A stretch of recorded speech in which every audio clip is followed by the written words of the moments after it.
I'm doing another take while deleting the video at the same time. Shit balls. You know, this is supposed to be No King's Day, and this is supposed to be No Tyrant's Day. And what have I got in my arm?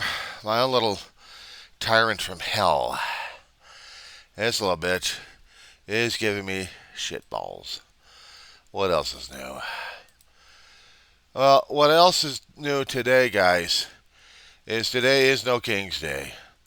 I was trying to make some jokes. I was trying to make some off-color remarks concerning about how this today is going to be affecting a certain orange gas bag out there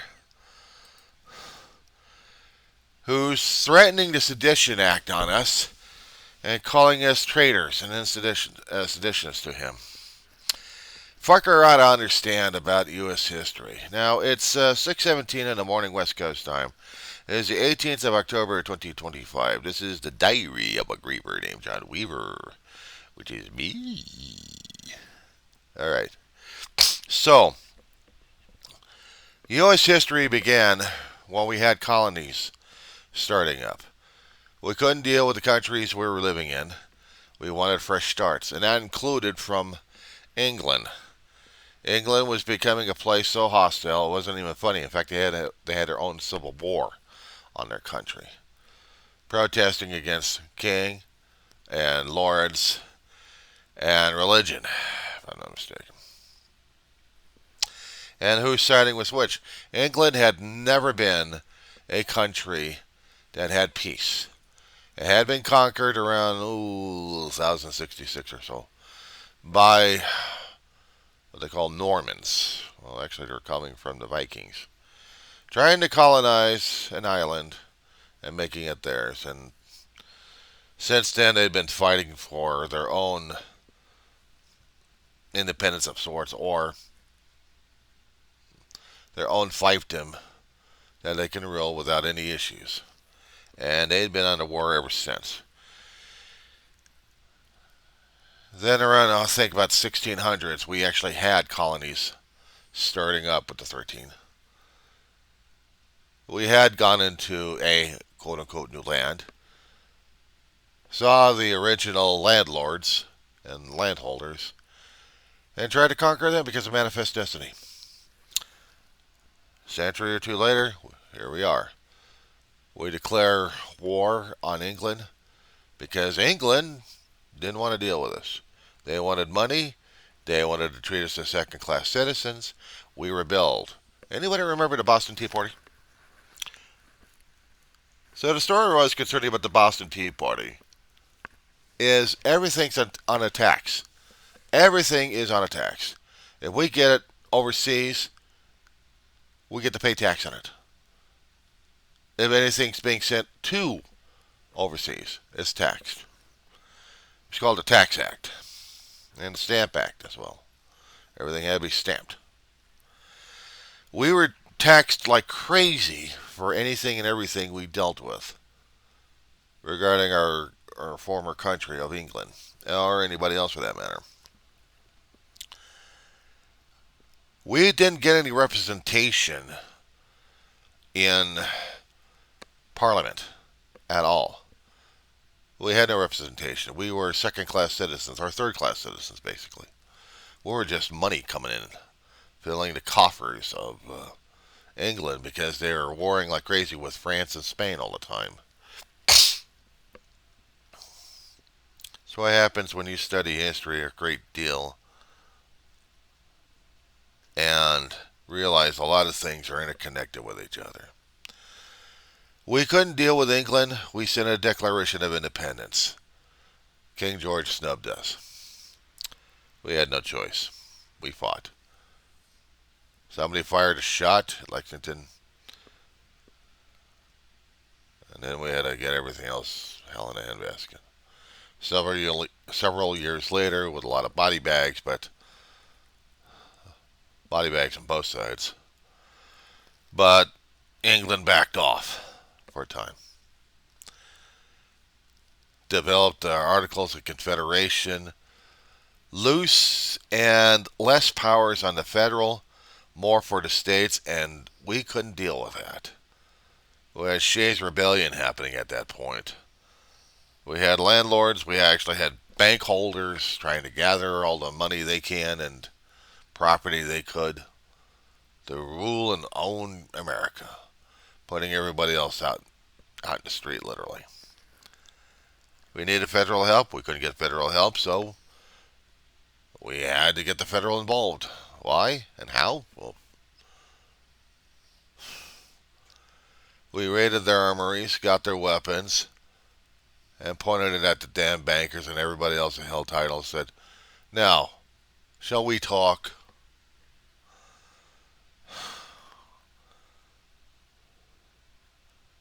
I think months later we get the drafts of the U.S. Constitution. Again, a few years later, after circulating us throughout the 13 colonies, we finally get the last of the signatures on the damn thing.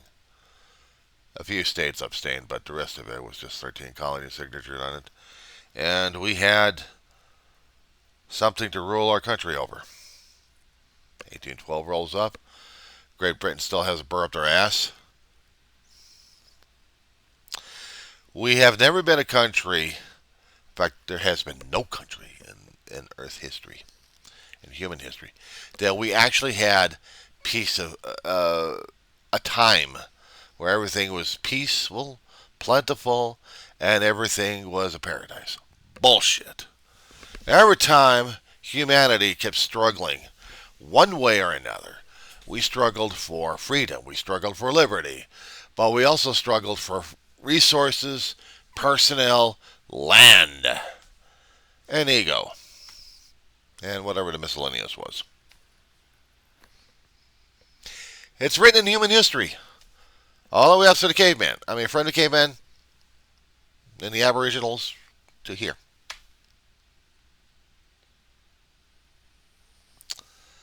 We've always been struggling against nature, but we also been struggling against the nature of man on a constant basis.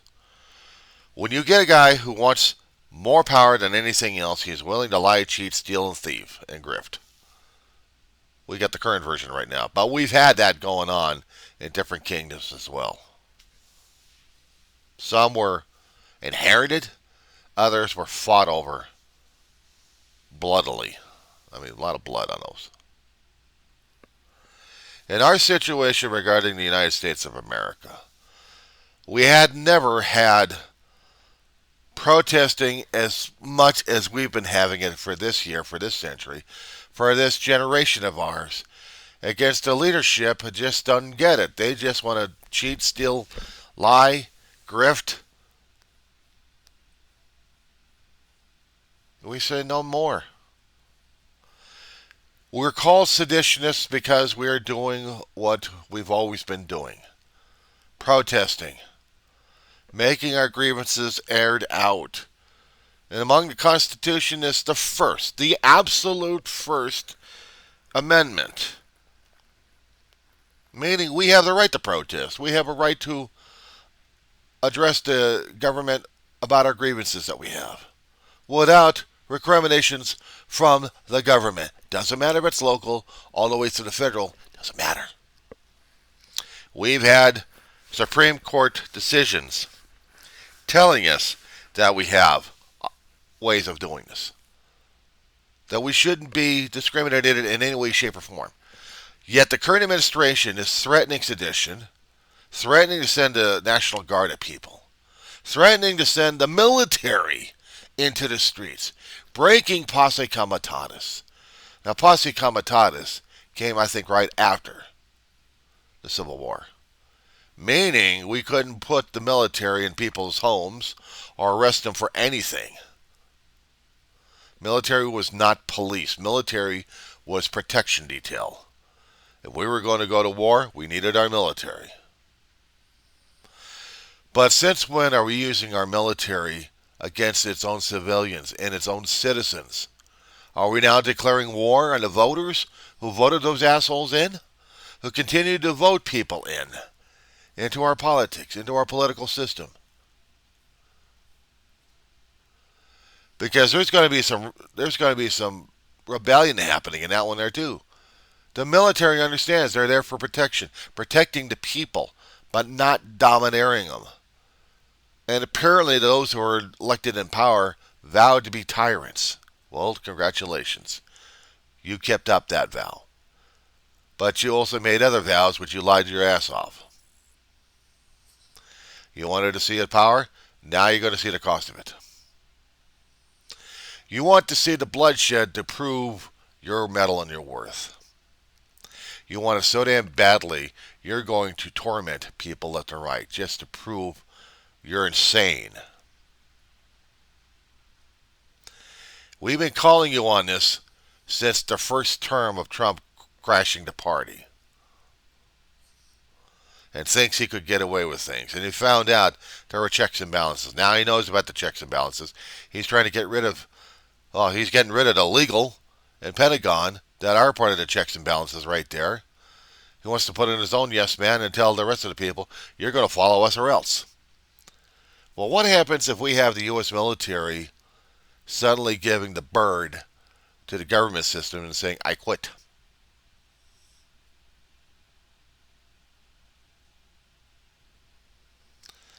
When they finally rebel against the government system who is going against the people, who are trying to rip off the people every which way they can.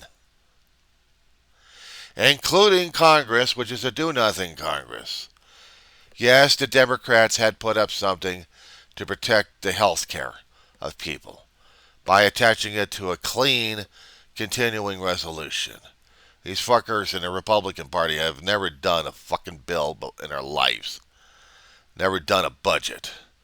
It was always the Democrats trying to get a budget going on. Or at least a continuing resolution to fund programs. Now Trash Bag, a.k.a. Donald J. Trump, is threatening to take away other programs permanently from people. He's trying to foster either a major rebellion in the country or he wants absolute submission from people. To him, that's loyalty. Fuck you. And the horse you rode in on. Oh, actually, you killed the horse as you tried to ride on him. If not that, what you've been doing is trying to kill our country any which way you can. And siding with the political enemies we have.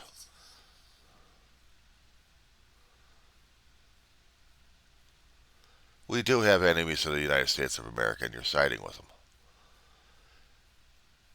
And you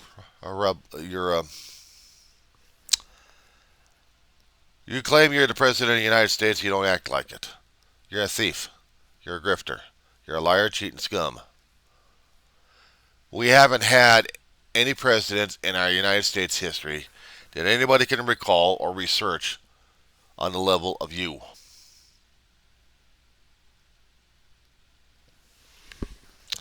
The reasons why we're having a No King's Day is to tell you, Donald John Trump,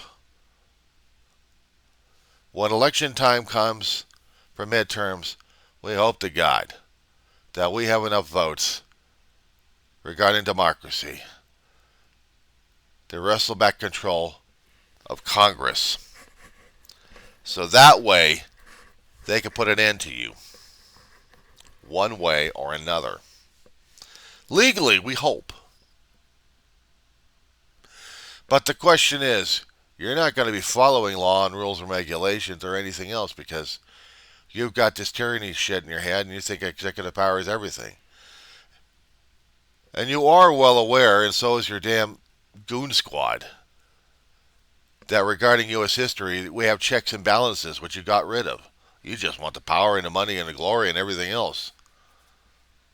Trump, you're going to go down in history as the world's greatest loser. You never cared about people. You lied and grifted to them. You constantly push crap down people's throats and you want more money out of them. There are so many things we could say about you that's totally wrong.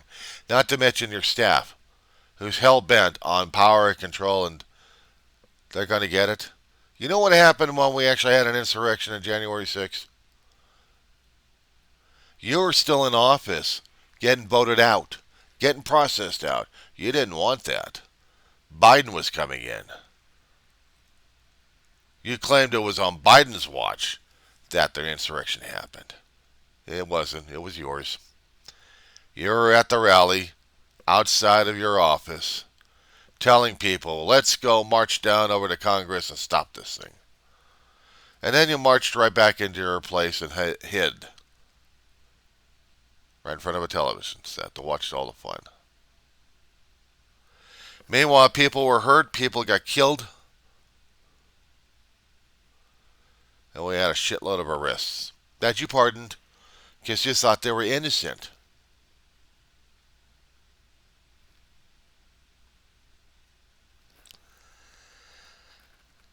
You lied, you cheated, you manipulated the system to the point where you thought you could get away with anything and everything. And now you're declaring war in other countries. You already declared war in Venezuela without an official act from Congress. You tried to elicit a war with Greenland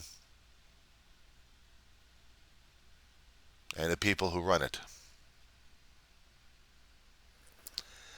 You tried to get your way with Canada. Your Trumplican followers in Congress are trying to get a bill to send law enforcement and possibly military across the border of Canada. They're not going to like it, dude. They're going to say, fuck you on that one. Mexico will do the same damn shit to you, and you know it. Despite the fact you've been trying to bolster up the southern border from, oh my God, the illegal immigrants are coming over here. We got the gang members coming over here. Man, are you a fucking dumb shit. But no, you're not so dumb, are you? You already grew up in a time where there was gangs all around in different cities. You knew about gang problems. You were just doing it just to piss people off to get your favor. So you can get power. You had it in your mouth. And you can't get rid of it.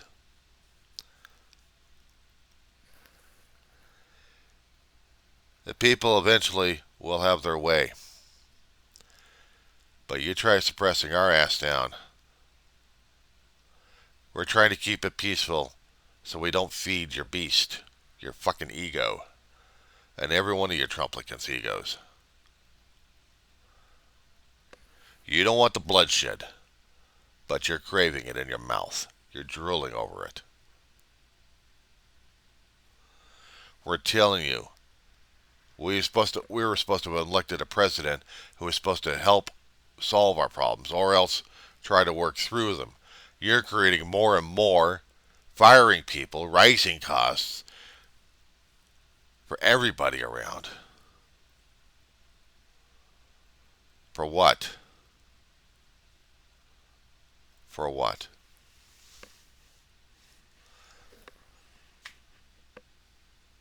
This is just beginning, dude.